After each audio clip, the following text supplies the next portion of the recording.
Here we are. Ow. Again, trying this with hopefully some better luck. Somehow we got in and I can hear his voice. And so we'll see if we can see him showing up as well. But so far it is just me on here. I can hear you, Bill. You can hear me. Can other people hear me? I don't know. Good question. Let's see. And like, how do I get you on the camera? Oh God, why is this always so difficult? I swear. Okay, so, and you don't see an option for like coming on? I'm in the room, it says. And camera is live. And you can see yourself, huh? I can see myself and I can see you. Why it's not showing up then?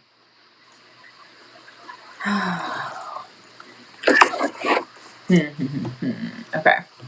You can do it from any device that has a camera and a browser. Just click launch video chat, which is exactly what I did. So I am looking here, but I'm not sure. Oh, there you are.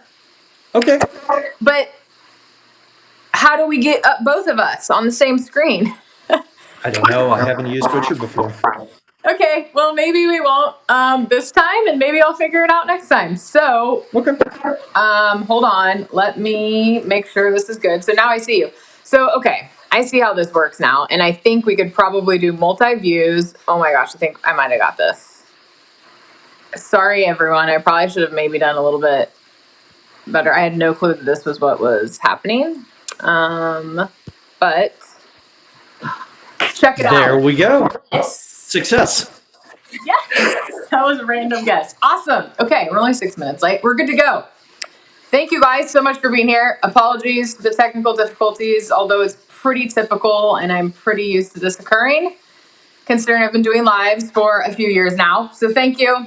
Apologies again. I am super excited to have Bill with me today. I am just making sure that everything is going good right now and it looks okay before I get into Bill's intro. I'm refreshing my screen. Okay, and now I'm pulling it up so I can see your comments. So if you're here, comment. Hey Marcy. Hey Jeanette. Hey Will. Okay, yay. So glad. Success. Yes, success. Again, sorry, and I got really excited when I figured that out because I had no clue that's what we did. I thought it was so simple. Like, honestly, you would just hit it, you'd go in the room, and then you were there. But it's fine. It's kind of cool with this link. I like it. Okay, so we will get right into it, you guys. Thank you so much for joining. I am super excited to have my very first LinkedIn Live guest, the fabulous Bill Sherman. And we are going to talk about all things thought leadership today, you guys. So, and LinkedIn, of course. So Bill helps people take their ideas to scale through thought leadership. And he's spent 20 years in the field. He's an expert and he's worked with world-class businesses through thought leadership, including Fortune 500, probably 500, Fortune 500 companies. And he's the COO of Thought Leadership Leverage. And what he does is he helps clients who want to use thought leadership, whether that is to fill a pipeline or influence how people act. And he is super passionate about organizational thought leadership. And that is people who curate, create, and deploy thought leadership to help their organization as a whole reach its goals. And he shares a ton of excellent thought leadership posts on his LinkedIn. Each week, you guys should follow him. Here in a second, when he's talking, I will edit the description and I'll tag him in it. He also uses a personal hashtag that I will post in there as well for you guys. And today I am super excited. Basically, we are going to give you guys practical tips and advice and frameworks for thought leadership. First of all, Bill's going to start off with talking about like what the heck is thought leadership anyway? Like, why should you guys care? And how do you guys get heard in a busy world with all the noise on social media, and really best practices for thought leadership. And then I'll go into some tips on LinkedIn on how to apply the thought leadership tactics on LinkedIn. Okay?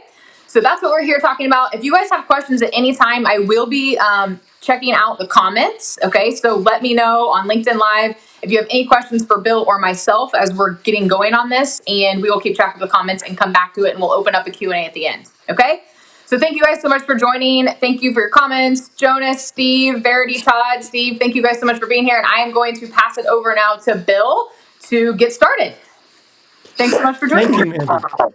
Yeah, this is going to be fun. So let's start with a level set, because I think thought leadership is a buzzword sometimes that people use, and sometimes it's a word that people mean different things by it. So I'd like to start with, what do I mean when I talk about thought leadership, right?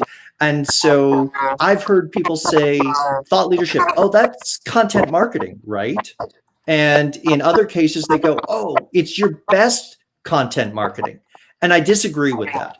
Thought leadership is its own thing, but it can also achieve some things that are similar to what content marketing can do.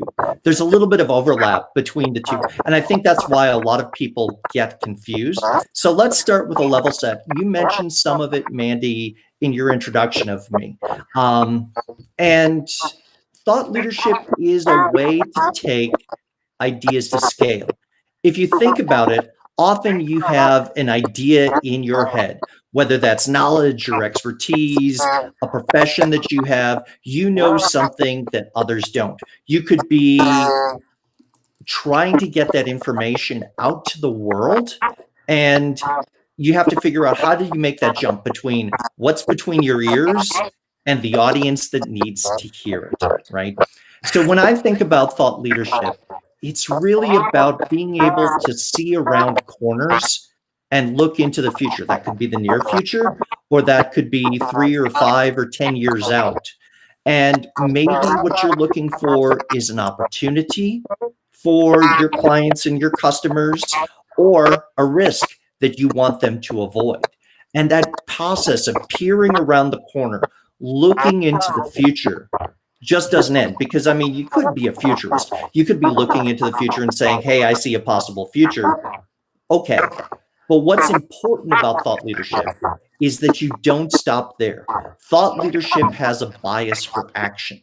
You've got to share those insights back with the people that you're trying to reach and help them prepare and take action today.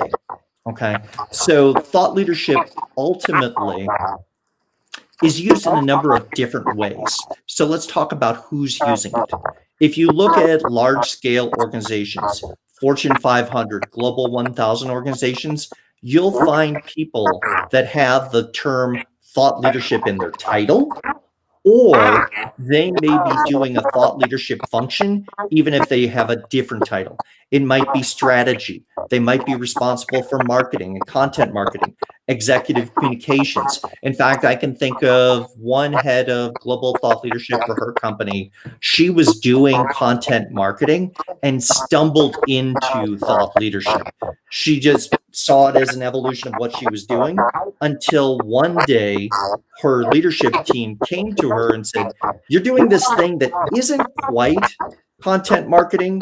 We're not quite sure what you're doing, but you need to make sure we're doing this right across our entire organization. And she winds up waking up and saying, okay, I guess I'm at the head of global thought leadership. Now what do I do? So you've got growth-minded CEOs of organizations, publicly traded, mid-size, and private, using thought leadership to open doors that their sales team can't open directly. You've got marketing teams using thought leadership, and you've got solopreneurs and small businesses using thought leadership. And especially now, as we sit in 2020, sort of in the age of COVID, thought leadership has become important because events have been canceled. You're not going to conferences. You can't go to a trade show. You can't do the networking events and mixers and meetings. And so how do you engage people? How do you show up as top of mind? And how do you stay there? So thought leadership can fill the sales pipeline, much like content marketing. You put content out there to try and help fill your sales pipeline. Thought leadership can do that pretty well. It can also do two other things I want to differentiate. It can help you engage others in a conversation when a sales conversation would be awkward or even inappropriate. Let me give an example. So I'll use an example from a large company perspective. So there's a company that uses thought leadership on a global scale for development. They design and develop large manufacturing plants. Okay. And with that work, there's a limited number of people out there who will sign off and buy, and say, yep, we need to design and build that. And it's not a decision they make every month. Okay. So this firm uses thought leadership to stay engaged with those people who they know are potential buyers over the 5 to 7 years that they're not in a buying cycle, right? Because you can't send a salesperson to say, hey, are you going to build this month? That becomes sort of like Bart Simpson in the back of the car. Are we there yet? Are we there yet? Eventually, the buyer's just going to stop taking your call. So they use thought leadership to stay engaged and say, here's something interesting that we see happening. And they're bringing insights to a conversation when someone's not in a buying mood. You can also do that for people who aren't going to be your buyers, but are important to you. That could be public policy makers. That could be media. You're not selling them. They're not going to buy from you, but you want to get their attention and spark a conversation where they say, yeah, that's interesting. Let's do an article. What do you think? What should we do here, right? And then the final piece that you can use thought leadership for is to influence how people think and act. You might be running a small company or a large company, global company with 100,000 employees, or maybe it's you and 3 other people. If you're a CEO, you're running the company, you've got a vision for the future. You want to communicate that vision, get people excited and to agree with you. This is the way that we're going. You can use thought leadership to help your employees see that vision of the future, embrace it, and get active within it.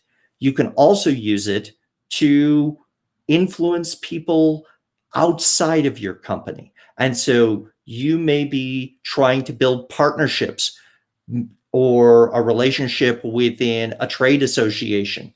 There are all these things that you can do at the organizational level. And then finally, probably the most important one is if you're doing thought leadership, you're building a brand for your ideas. Now, you probably hear a lot of people talk about personal branding. Here's how I distinguish between thought leadership and personal branding. Personal branding is about you. It can be a question of what are you known for? What skills do you have? What expertise do you have? What experience and clients and problems have you solved before, right? Or it could be personal characteristics when you're talking personal brand. Oh, you're a great team player. You're collaborative. You're prompt. You're creative. All of these personal characteristics fit in a personal brand. But if we flip it to thought leadership is a brand for your ideas, because personal brand requires you to be on stage in the spotlight. You have to be in the room to create value when you build your personal brand. When you build thought leadership, your ideas can stand on their own. Other people can take them and help you scale them. So I'll pause there, Mandy, and that's sort of the overview to what is thought leadership and why the heck should I care. Do we have questions coming in, or do you want to prompt a question? Yes, I love that. So there's some audio issues because I don't have my AirPods or any headphones in because I'm smart like that and forgot. So I muted myself when you were talking. So we'll have to go back and forth there. But my question is, and you guys feel free to ask any questions for Bill right now. But my question is, what are your recommendations for people within organizations, right? So how can, a company get going? And how do you guys do this at Thought Leadership Leverage? Is it just one company, or one executive, right? Do you just take the CEO? Is it like hey, we're going to take the whole team and turn them into thought leaders? But I want to know what you guys do at your company for organizations that are wanting to build up thought leadership with individuals within their organizations. So it depends on the size of the organization. If you're a solopreneur or you have a handful of people, then you may have one person who primarily focuses on it, but you add a few more along the way, right? If you're a large company, 100,000 employees, then you can have a different strategy. You mentioned something in my introduction that sort of helps people understand. There's 3 different roles within thought leadership. You have to create it. Someone has to write the speech, do the LinkedIn Live, post on LinkedIn, or write a book or an article or do a podcast. You've got to create the thing, and you've got to create the idea that's contained within that delivery mechanism. Now, some people are good writers, some people are good speakers. Don't ask someone who loves writing to go on stage if they have stage fright. You've got to match their expertise to the format they're comfortable with, right? And then with that, how do you get started? There's someone has to curate it. Usually it's someone who's an executive who says, this is important, we need to do it. Otherwise, it gets pushed off. You've got to do that client project. You've got something else to do. And it falls into that category of things that you want to do, but you don't get it done. And so someone has to own thought leadership as a business function. And in fact, that's one of my most common questions is, who owns the thought leadership process at your organization? And curating means, okay, we're going to be talking about these topics to this audience, and we're going to deliver it on this schedule in these formats. Could be as simple as you got an Excel file that says every Tuesday we're doing a short 2-minute video post. We're posting on LinkedIn and Twitter, but someone needs to own the process of thought leadership. And then deployment. Find someone who's good at social media. Now, if you're a solopreneur, you're going to have to do all 3, right? But fortunately, the tools are out there to make it easier. The biggest thing is know who owns it, who you're talking to, because I don't believe in broadcasting, even though we're on a platform right now, like LinkedIn, where there's millions and millions of users who are probably scrolling through their feeds. There's a small percentage of the people who would care about the topic of thought leadership. And that's okay. And I would say the same thing to anyone here. Be deeply relevant to that 0.1% or 1/100% of the world that's going to care about you and how you can help them. And then give generously, and then consistently give. Thought leadership is not a get-rich-quick scheme. You can't post on Tuesday and assume you're closing business on Friday. It doesn't work that way. It has a long tail, but consistency pays off. It's not like you write a book and then 3 years later you write the second book. That's kind of silly. That's like Disney saying, we'll do an Avengers movie in 2015, and then in 2022, we'll do another Avengers movie, and everyone will remember about it, care about it, and it'll be another blockbuster. No, it's a slow, steady drip of content where you make your ideas relevant to the people you're trying to reach.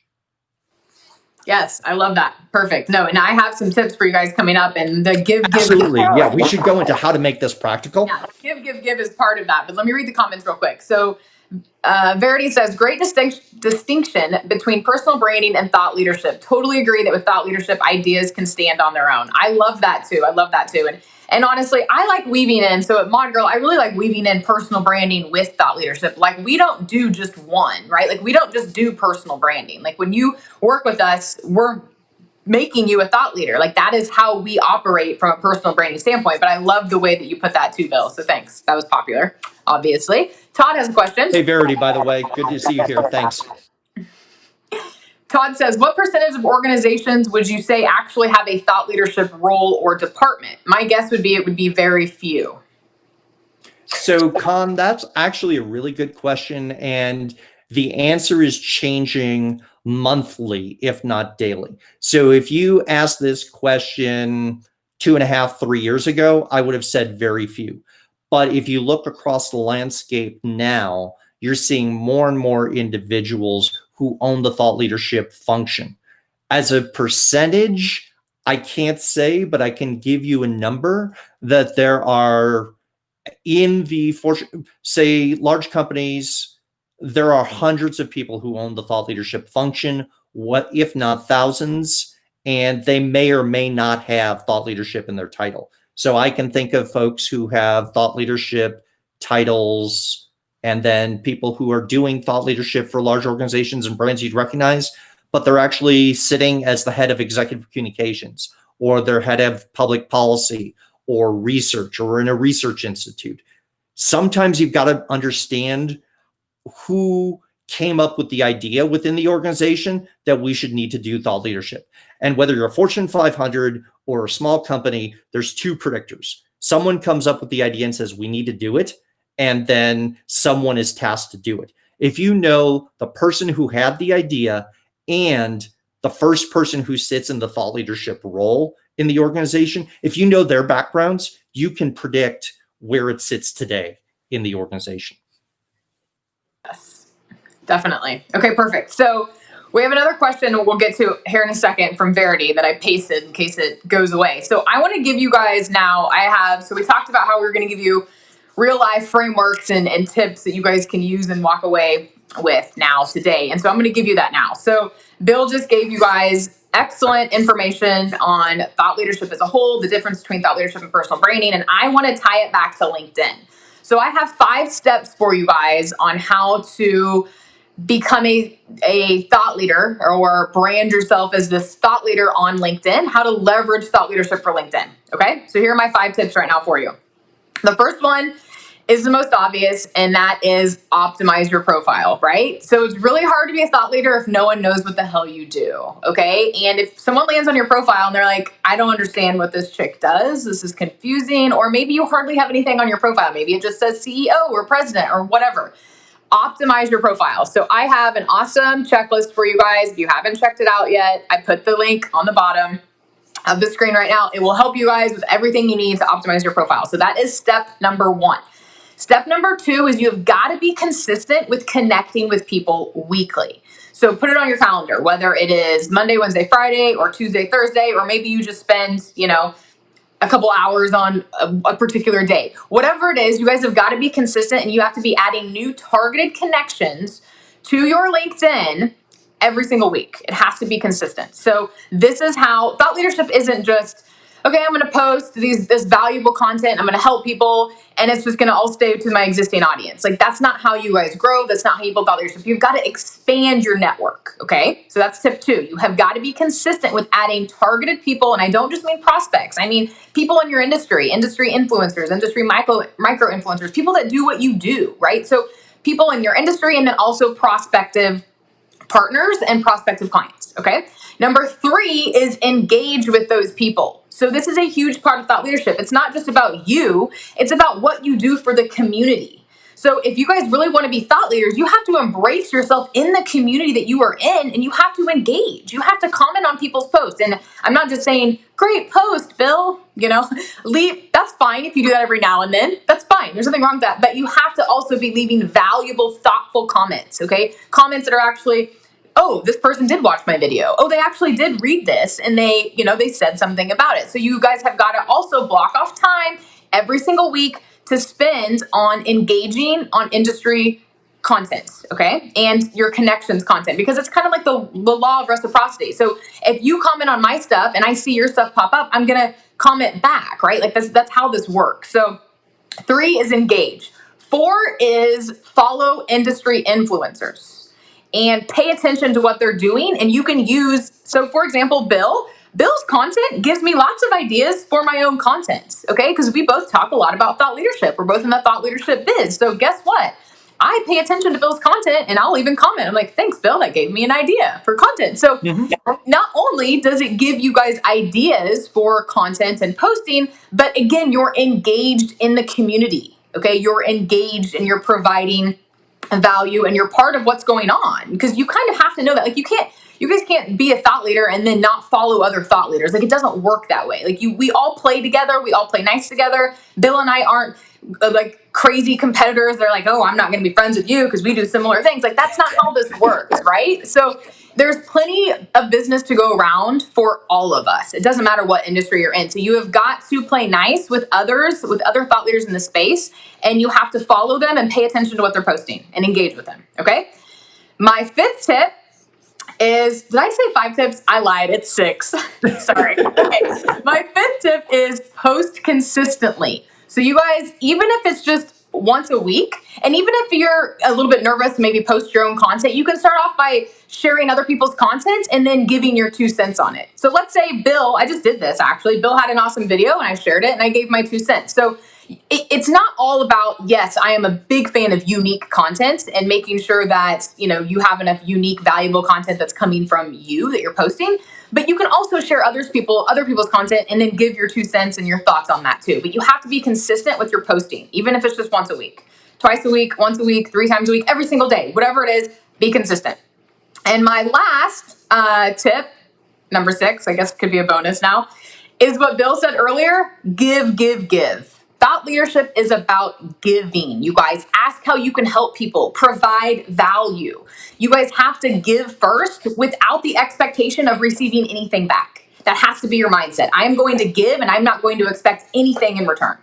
That's how you guys have to operate. And you guys can't set up relationships to be transactional because that's not how this works. And when you give, the universe will deliver. It will come back to you. That's how this works. Again, the law of reciprocity. So you have to go at it and approach it like, I am providing value to my community. I am providing value to prospective clients. Yes, it's helping me showcase my expertise and build up my thought leadership and my awareness, but it's helping people. And that has to be your mindset first and foremost. If you go into this and say, I want to be a thought leader with the sole reason of selfishness and making money, it's not going to work because people are going to see right through that. People do. They pick up on your energy and they see through it. Even reading your words, you don't have to be on video and people can tell. So you have to be genuine and you have to put others first and you have to just give. So those are my 6 tips. I'll do a quick recap. 1, optimize your profile. 2, connect with professionals consistently. 3, engage with those professionals. Comment, like on their posts. 4, follow industry influencers or micro influencers or other thought leaders in your industry. Engage with them, comment on their posts, share their stuff. 5, post consistently. And 6, give. So those are my tips. Let me read the comments and we'll come back to that. Hope you guys found those helpful. Verity As said, you're reading, I've got one to build on number 4 please, for you. go for it. Yeah, so you were talking about commenting on other people's posts, and find a hashtag that you like that's related to your field. Follow people that are posting, right? And then when you write a thoughtful post or a thoughtful response to someone's post, you see something they wrote, you like it, you leave a thoughtful comment. What I often do, and I've done with some of your posts, I'll leave a response. I copy and paste that and I put it into a document. You know why? Because that often inspires either a video that I do later or it's a short text post, but I use comments as a springboard for future content of my own. I like that. I like that a lot. That's awesome. And the hashtag, I'm glad you mentioned that. I totally forgot to mention that. So when it comes to following other people's, posts, you guys should definitely follow hashtags, industry hashtags, and that's going to show you what is popular, and that's going to give you ideas to comment on as well. But I love that comment tip, Bill. That's great. Awesome. Okay. So we're going to go back up to the comments here. And Todd, I'm glad you found that helpful. Todd says, be G&G, genuine and generous. I love that. That's so great, Todd. Matt says, really enjoying this. Want to share this with my network. Will there be a link to the live afterwards? Yes, you can share it now and it'll still continue to play. Matt, that would be awesome. Thank you. Okay, so Verity has a question here. How do you find the balance between using organizational channels, i.e. an organization's LinkedIn page, and personal channels, personal LinkedIn? So how do you find the balance between using those? So a company LinkedIn page, a personal LinkedIn page. What strategies do you use to make sure the ideas are what stand on their own as opposed to the person? Do you want to take that one, Bill? I can, and then I'll take a couple pieces that relate to my impressions on LinkedIn, and then I'd like your thoughts on it as well, right? So there are times as you're building thought leadership and as you start the journey, you almost have to think of think of it as, imagine we're at a theater or a concert. There's a stage up front, there's a spotlight, if you're standing in the spotlight yourself, you can get trapped. You want to put the ideas on stage in the spotlight, but someone needs to be the roadie. Someone needs to carry the gear, get them there, and do all the things backstage. As you're starting thought leadership, you are the chauffeur and roadie, if you will, of the idea. Okay. And so you're helping the idea get on stage. And so for LinkedIn, for example, it's okay to use many voices, whether it's just you or members of your team. In fact, what I've seen, and I'd be interested on your perspective, I've seen more traction on LinkedIn through personal pages for thought leadership than organizational pages. Let me flip that to you, Mandy. Yes. Yeah, no, for sure. So how we operate at Mod Girl Verity is, I'm going to be completely honest, we don't do a ton with LinkedIn company pages, but we also work with small businesses. So we're not working with enterprises. So Bill and his organization, they work with Fortune 500 companies. Mod Girl does not. Okay. We mainly work with small businesses, but here's what we do. We don't neglect the company page. So we make sure that it's optimized, it's filled out appropriately, and that it's being posted. But we really focus on an executive, typically the CEO or the business owner within an organization. They still come to us. For biz dev purposes, thought leadership, lead generation, business growth.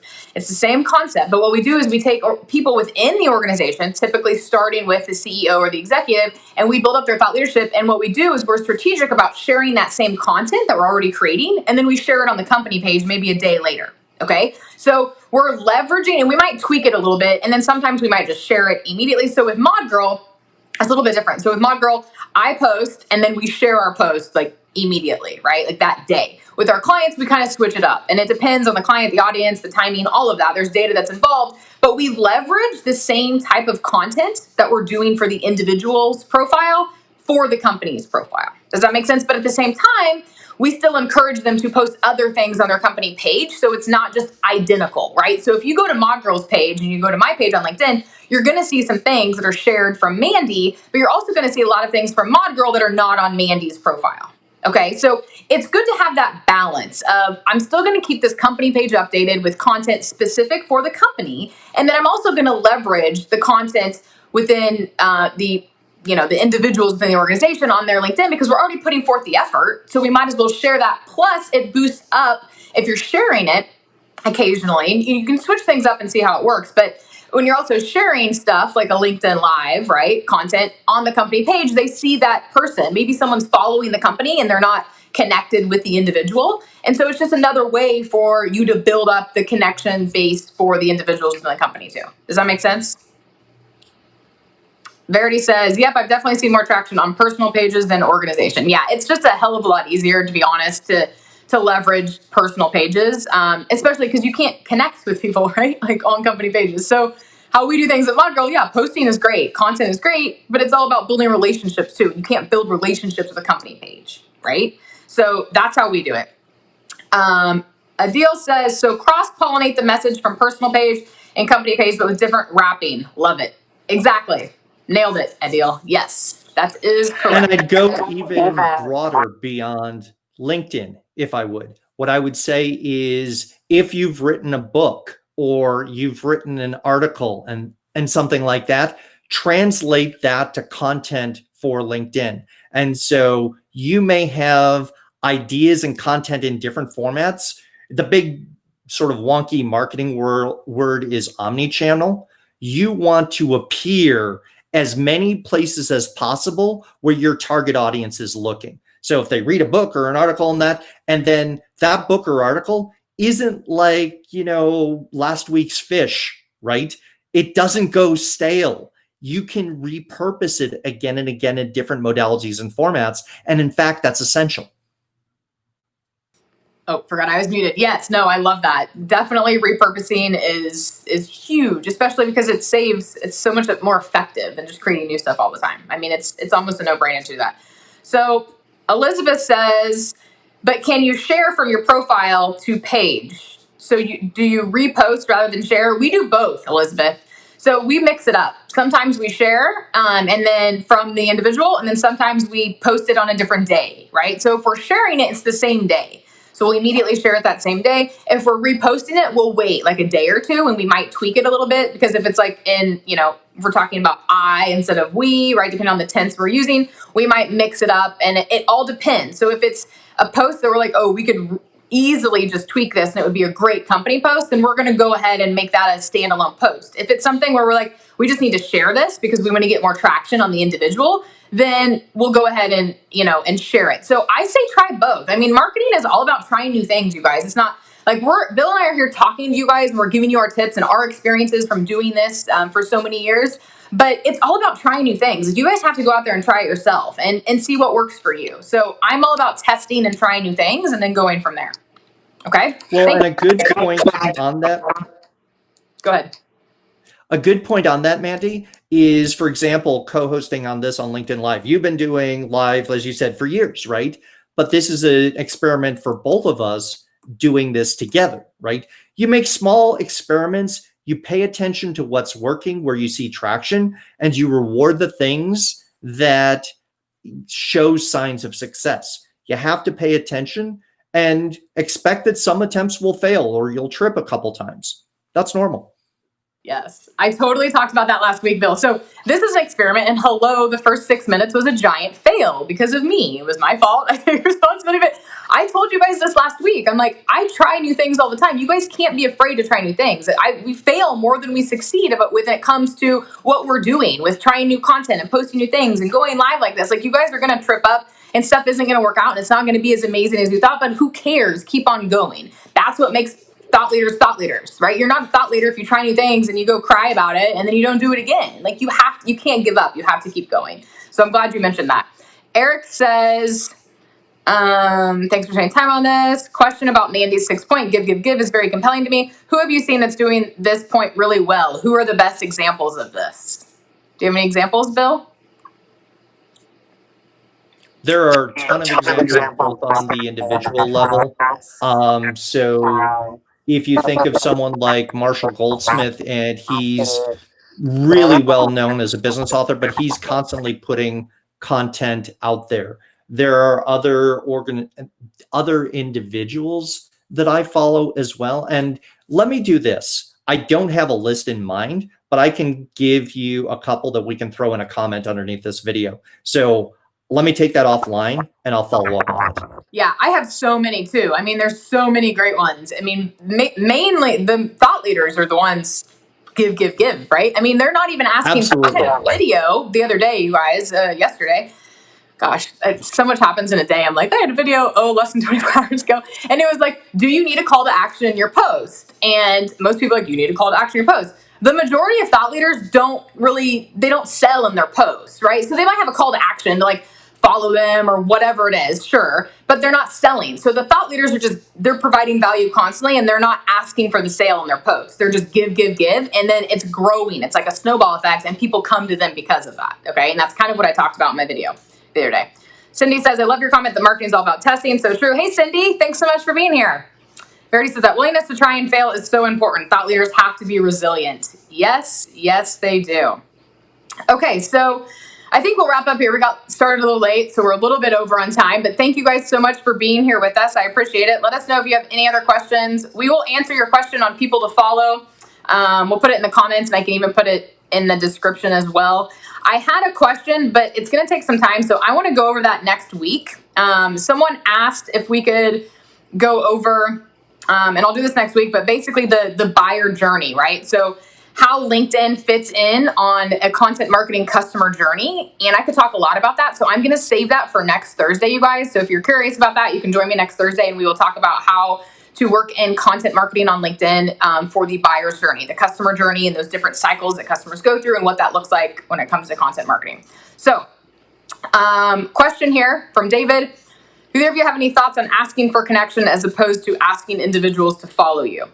Yes, so I can talk about that next week a little bit more, but if you have under 30,000 connections, just connect with people. I say follow in my posts, but it doesn't matter. Like follow me or connect with me. Once you're under 30,000 connections, I don't really think it matters, right? So I would say connect. Okay, so if you're under 30K, my answer to that is connect with people, okay? So I'm going to let you guys go. Thank you guys so much. Thank you, Todd. Glad you enjoyed it. Everyone, thank Bill. Thank you, everyone. Thank you so much, Bill. for being on here with me. I enjoyed it, even though we had some technical difficulties. I think it's still went pretty well. So thank you so much for taking time, Bill. And hopefully I will see you guys next week. Okay. And again, follow Bill. I tagged him on this. Everyone connect, follow Bill, follow his hashtag. It's on the description and the LinkedIn Live. And let us know how we can help you. Okay. All right. See you guys. Thank you. Thanks again, Bill.